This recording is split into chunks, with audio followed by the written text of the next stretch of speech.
Hey guys, so here we are in our third video of the ball python genetics series, and this one is going to be over act-like supers or ALSs. So let's get right into it. So you may be wondering, what is an ALS? Well, Kevin McCurley over at Nerd kind of coined this phrase. ALS stands for act-like super. And what an act-like super is it's a combination of, so these ads will pop up, I have to get rid of them, combo of two genes, or more, it can be more, but the base of an ALS is two genes. So a combination of two genes where those alleles, the two alleles, meet at the same locus. And I have a diagram here on the next slide, which is really going to help us understand that. And a lot of this info, guys, that I'm sharing today, it's going to come straight from the man himself, Kevin McCurley's website. He is just a brilliant man, has done a lot of research, so definitely props and credit to him for a ton of this info. If you'll go over to NewEnglandReptile.com and search for his Act Like Super page, quite a bit of information on there of the technical scientific side, which we're not going to hit too much on because we're really just trying to get a broad, quick understanding of what's going on here. So, and one more quick note, an ALS animal, it cannot produce a normal. That's why it's called ALS, or acts like super.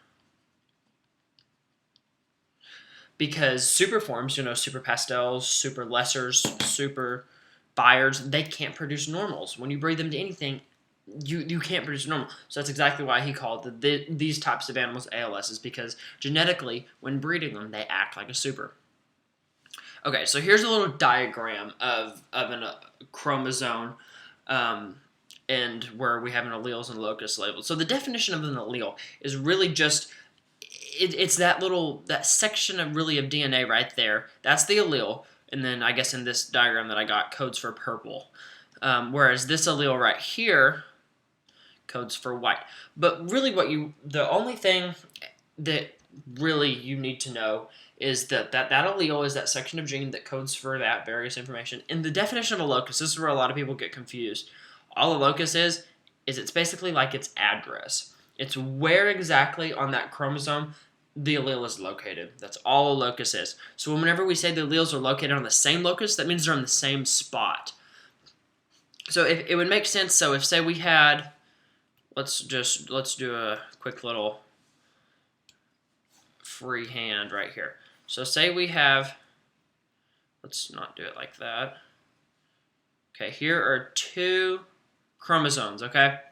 Say we're breeding a pastel. The pastel just so happens to code right there and right there. So pastel to pastel.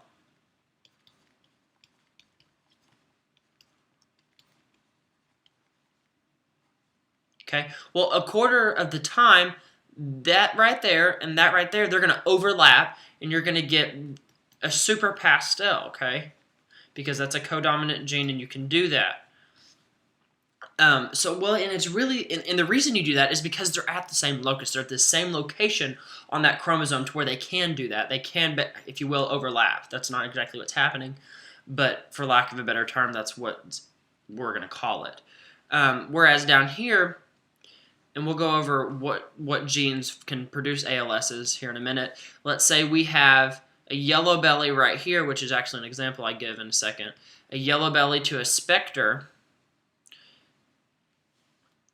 So we'll do yellow belly times specter.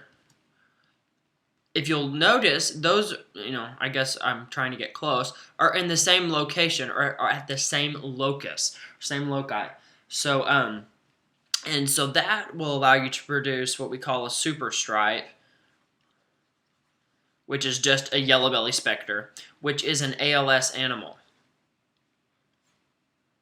Because both the yellow belly and specter are located at that same locus. And I'm going to move on because I don't want this to be drug out too long,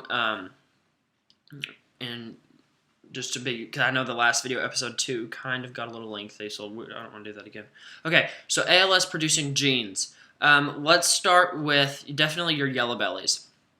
A yellow belly bred to an asphalt. Oh, okay. So yellow belly, asphalt.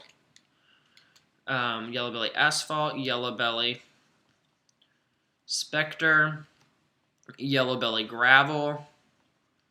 Yellow belly, spark. Really, I think these may be the only ones right now that we know of. There may be a few more off-the-wall ones that I'm not aware of. But here's a group. Another one, let's see, fires. Fire and vanilla. Fire and, let's see, let's do sulfur. Sulfur and fire are really similar.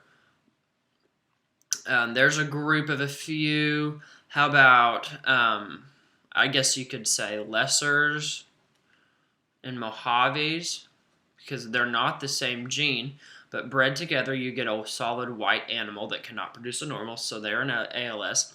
But same thing here, and something to kind of clarify, you can't breed a yellow belly to a fire and ever produce an ALS animal. That's not how that works, because the whole point of that is everything right here in this group, their locuses their alleles for that gene are at the same loci. Same here. All these alleles, the fire, vanilla, and sulfur, are at the same loci, and same here.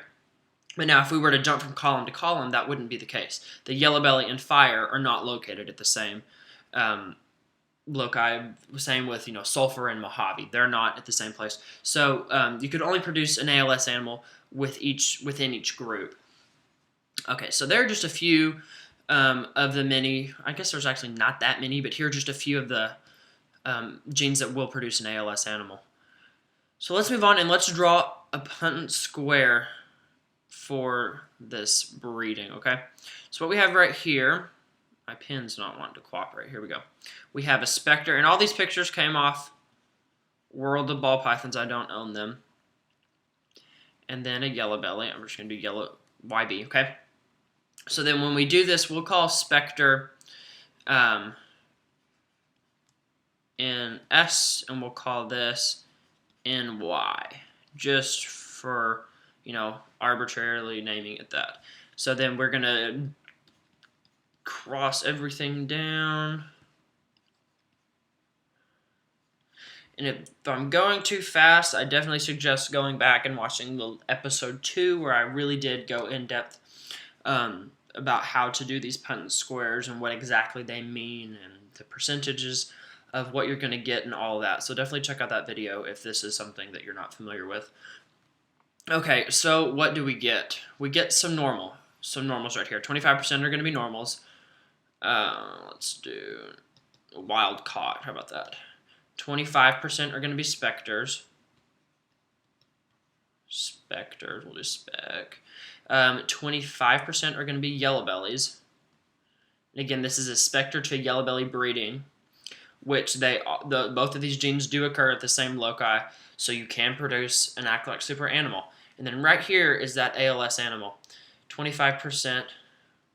And what we call that is we call it a super stripe. So I'm just going to do SS for short. So what we get is when breeding two genes that occur at the same locus, a quarter of that breeding is going to result, theoretically, statistically, in an ALS animal, as seen right here. So let's take a look at what that animal looks like. Bam! Super stripe right there. And again, that's from breeding a very normal-looking snake, a yellow belly, to a very normal-looking snake, a specter, and you get this crazy, funky, weird-looking super stripe. That's pretty typical with these ALS kind of genes. You're going to get two rather moderate, normal-looking genes, and you're going to breed them together, and bang, bang, bang, you get this crazy animal that you wouldn't, logically expect. So, so that is definitely a common characteristic of the ALS genes. Two normal-looking animals, normal-ish, yellow belly, it's nothing spectacular. A specter alone is nothing spectacular. But obviously that super stripe is a very nice animal. So let's draw opponent squared and really figure out why do we call this kind of a mutation an ALS mutation. So as coded over here, we coded the yellow belly specter, we coded it YS. So we're going to stick to that. So we're going to call this Y. Let me do this in black. Sorry. These little adds. Okay, Y, S, and then this is a normal animal over here that we're breeding this specter to. And again, don't forget the specter is an ALS. That's important to keep in mind whenever you're drawing or writing the abbreviations that you're going to use for this genome or genotype. Okay, so let's go ahead and cross stuff down and see what we get. Okay, so it looks like a 50-50 split. Okay, 50% are yellow bellies and 50% are sulfurs. I'm sorry, sulfurs. Superstripe. Nope, that's still wrong. 50% are specters. Now you're all kinds of confused, aren't you? Okay, so to clarify, 50% of a superstripe breeding, which again, a superstripe is composed of a yellow belly and a specter. So basically what you do when you breed a superstripe to a normal is you break that up. You break it up into what it's made of, and you can't produce a normal. So you get 50%, as seen right here in this column, yellow bellies, and 50% specters. You cannot reproduce this animal, whereas if you were to breed like a bumblebee, which is a 2-gene animal to a normal, you can reproduce the bumblebee. You cannot reproduce a superstripe or any ALS gene by breeding it to a normal. It will not reproduce itself. But what it will do is give you 50-50 of the 2 genes that come together on that same loci to produce that animal. Okay, guys, so that is a very brief, crude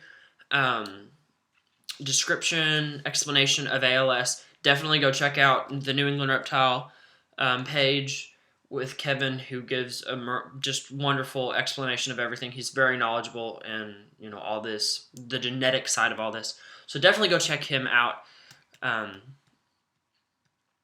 If you have any more questions, guys, please comment down below. Love to answer anything that was not clarified in the video. Don't forget to subscribe. I hope these are helping, and I hope I'm not just confusing anybody more. So thanks for watching. Don't forget to subscribe, and be on the lookout for episode number 4. Thanks, guys, and catch you later.